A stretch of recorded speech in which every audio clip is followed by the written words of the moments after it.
Agad na nagpasalamat ang kampo ni Vice President Sara Duterte makarang ideklara ng Supreme Court na labag sa one-year bar rule ng konstitusyon ang Articles of Impeachment laban po sa Vice Presidente.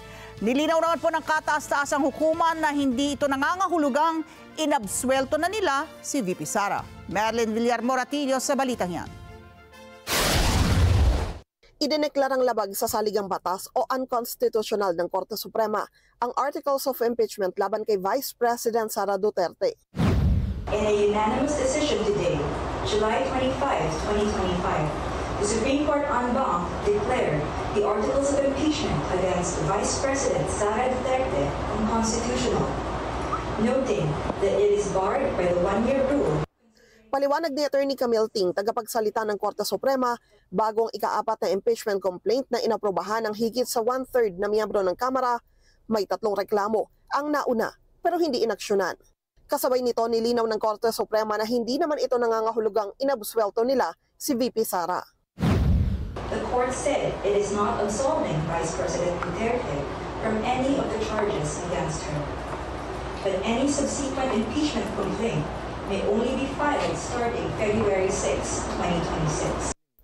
Ang desisyon isinulat ni Supreme Court Associate Justice Marvic Leonen, kung saan nilinaw rin ito na lahat ng impeachment proceedings ay subject sa judicial review.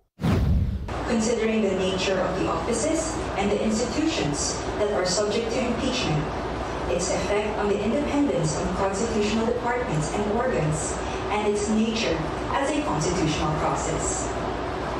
The impeachment process is primarily a legal and constitutional procedure, but with political characteristics.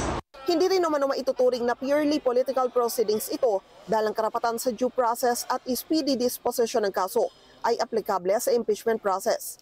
Nagpasalamat naman ang kampo ni VP Sara sa desisyon ng Korte Suprema. Sa isang pahayag, sabi ng kanyang defense team, patunay lang ito sa kanilang paninindigan na labag sa konstitusyon ang 4th impeachment complaint.